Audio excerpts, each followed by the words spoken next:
আরে দেখো তো তোমার আম্মু এতবার আমাকে কেন কল দিচ্ছে। আমার ফোনটা তো বন্ধ, তাই হয়তো। দেখি কি বলে। আচ্ছা নাও। হ্যালো, কি হয়েছে? কি আজব, বাবা মার সাথে কিভাবে কথা বলে। হ্যাঁ, কালকে প্রথম রোজা, সেটা তো আমিও জানি। তো সমস্যা কই? টাকা? হাই রে, তোমরা তো শুধু টাকার লিগাই ফোন দাও, অন্য কোনো কাজের লিগা তার ফোন দাও না। এক কাজ করো, বাবাকে বলো অন্য কোনো জায়গা থেকে হালাত বা ধার উদ্ধার করে নিয়ে প্রথম রোজাটা চালাই নিতে। আমার কাছে এখন কোনো টাকা নাই, আমি কোনো টাকা টাকা দিতে পারবো না। কি মিথ্যুক। রাখো ফোন। আবার কি?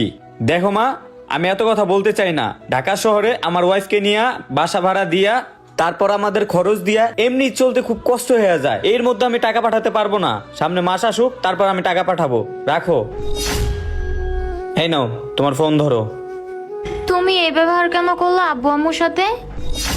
আরে আর বইলো না, এটা শুধু টাকা টাকা টাকা করে। তুমি বলো, আমি কি ঢাকা শহরে টাকার গাছ লাগাইছি যে চাইলে ওই দিক থেকে পাইরা আমি দিয়ে দিমু? টাকা কামাইতে কষ্ট হয় না? আচ্ছা তোমার কি মনে আছে কিছুদিন যাবত তোমাকে আমি একটা কথা বলতেছিলাম যে আমার একটা চেন আর একটা রিং লাগবে? আরে তুমি এটা কি বলতেছো বলো? তোমার কথা কি আমি ভুলে থাকতে পারি?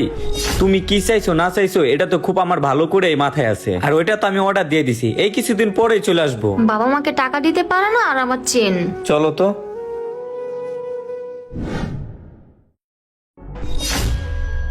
পোলাপানটা তো আশেপাশে আসছিল।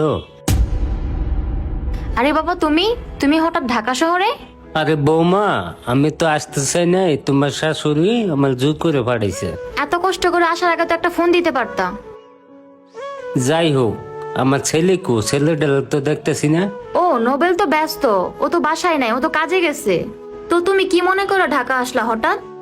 আসলে তোমার শাশুড়ি পাঠাইছে, রোজার মাস তো আমরা খুব অভাবে আছি, কটা টাকা রাখতো। আরে বাবা, টাকার প্রবলেম তুমি তো এটা আমাকে ফোনেই বলতে পারতো, আমি টাকা পাঠিয়ে দিতাম।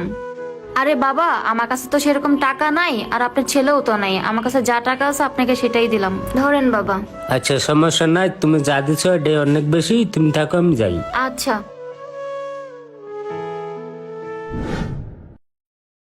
শোনো, তোমার জন্য তো একটা সারপ্রাইজ আছে। তুমি তো দেখা অনেক খুশি হইবা, বুঝছো বউ? কি সারপ্রাইজ? কি সারপ্রাইজ? তুমি অনেকদিন যাবত বলতেছো তোমার একটা স্বর্ণের চেন আর একটা ঋণ লাগবো। আজকে তোমার স্বপ্ন পূরণ হইতাছে। এই দেখো তোমার স্বর্ণের চেন। খুশি হয়েছো না? কেমন ছেলে, মার জন্য টাকা পাঠায় না, বউর জন্য চেন কিনে নিয়ে আসছে। কি গো, খুশি হও নাই? দেখো, এতে খুশি হওয়ার কি আছে? যখন তোমার আম্মু তোমার কাছে ইফতারের টাকা চাইলো তখন তুমি কি বললা? যখন তোমার আম্মু তোমার কাছে টাকা চাইলো তখন তুমি কি বললা? যে তোমার কাছে টাকা নাই। তোমার বউ যখন তোমার কাছে চেন আর রিং চাইলো তখন তুমি কি করলা? তুমি ব্যাংকের থেকে টাকা তুলে নিয়ে এসা আমাকে এটা ঠিকিয়ে দিলা। আর আজকে তোমার বাবা আসছিল গ্রাম থেকে, তাকে দেখে মনে হলো তারা খুবই অভাবে আছে।